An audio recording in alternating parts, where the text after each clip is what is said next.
In the strongest words possible, especially the scheme to link the Honorable Gachagua to the demonstrations by Gen Zs on Wednesday.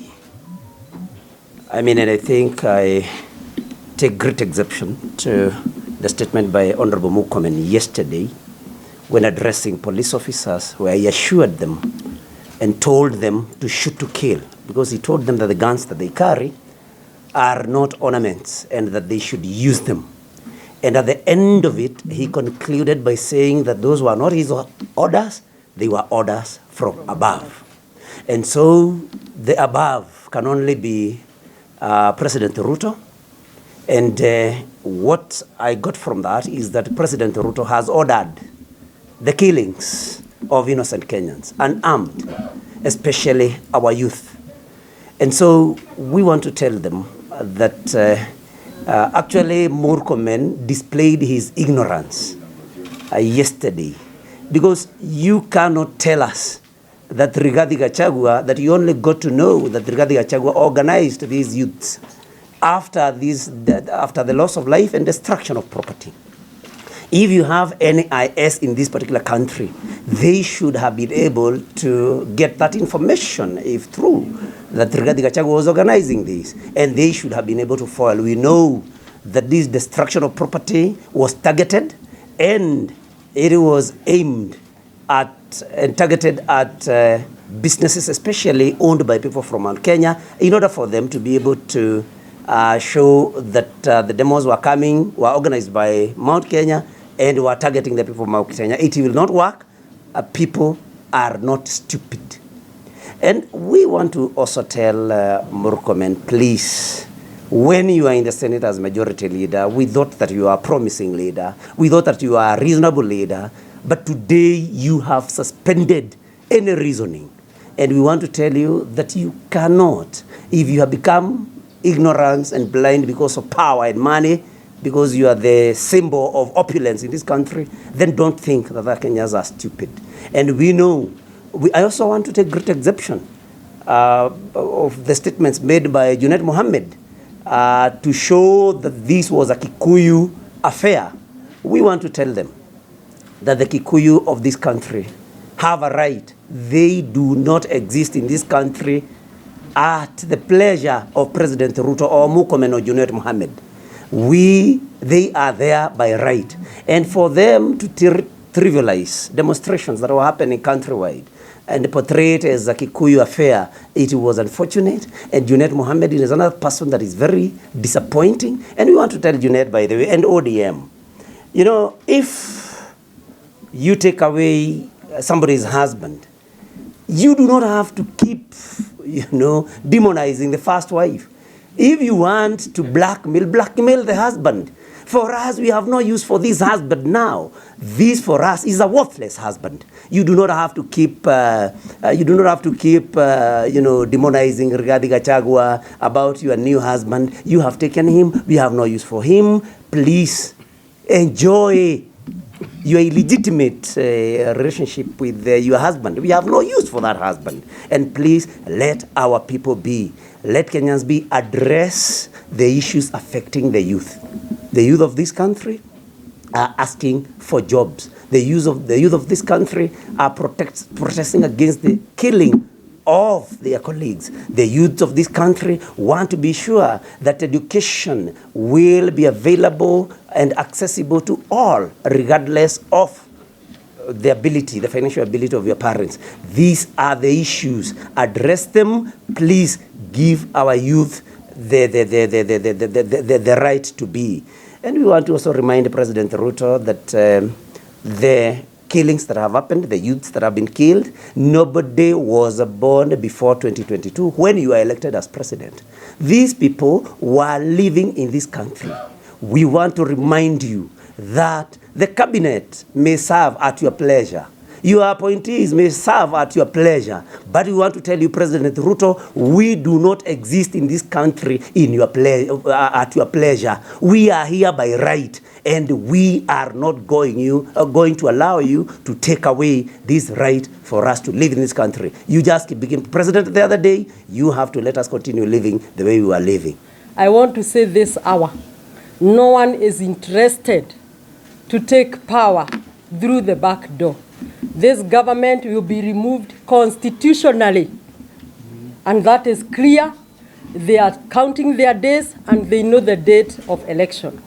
No one also is interested even to get that power to lead a nation where 90% of the population are not seeing the same page with you. The Gen Z have been announcing of 25th of June to commemorate their colleagues who died in their cause, and the government know why. They agitate for aid of abduction, for police brutality, for misplaced priority, where we give about 17 billion to the State House and presidency, while education, healthcare is collapsing. So in brief, Rais Ruto, no one is interested to take your power. Continue enjoying the next 2 years, but leave the youthful generation to demonstrate. For Murkomen, to say that when any visitor come to the police station should be shot is highly regrettable, unacceptable, and can only display your ignorance. Murkomen, I want to tell you, the police stations do not belong to you, neither the policemen and the policewomen. You are just a minister of interior who should even resign for misleading the president. And as leaders here in the current opposition, we really sympathize with our president, because if the advice are coming from Akina Murkomen, from Junet, from Ishongwa, leaders who are blind, they cannot see the reality of the youths of this country. They are saying, please do not kill us. What harm is that to the government? How can a youth overthrow a government with a bottle of water, a flag, and a phone? They are cowards, and they should not retaliate with guns. So if they say the Gen Zs are anarchists, we are the mothers and fathers of Gen Zs. For the age of the Speaker, Honorable Moses Wetangula, the Gen Zs are your grandson and your granddaughters. So if Gen Zs are anarchists, then we are all anarchists. Hii ni maneno mzito sana, mahali watoto wameuawa na sio sasa. Hii maandamano imekuwa, uharibifu unakuwa, a lot of it. Alafu viongozi wakiongea wanataka kupuuza, waanze kusema ni kabila hii ndio ilifanya duka za hawa ndio ilifanyika. Lakini tunajua tangu rais aingie kwa ofisi, ile vitu yote alikuwa ameahidi hawa watoto wetu. Na ujue mimi nilikuwa kwa hiyo kampeni yake. Alikuwa anawaahidi, anawaambia tunajua muko na certificate, muko na madiploma, muko na madegree na hamna kazi. Sasa alipoingia hiyo maneno akawachilia, akaanza misafara tena ya kupanda kwa juu ya ngari, anaanza kuandanganya tena. Hawa watoto wengi wao wako na shida ya kulipa masomo. Wanajua wazazi wao wanateseka. Lakini ndege iko juu, wakipeleka pesa hapa, mamilioni hapa, mamilioni hapa. Hii demonstration ilikuwa imetangazwa hapo awali. Watoto walisema tutatokea ili tuende kumon ama ukumbusho wa wale wetu waliuawa. Kwa hivyo ni kitu watu walijua. Kwa hivyo kuanza kusema ni hawa walipanga, ni hawa walileta pesa, ni hawa na hawa, tunajua hiyo ni uongo, wanataka kutupuuza kama Wakenya. Rais wetu miaka yote anasemanga wajinga waliisha Kenya hii. Lakini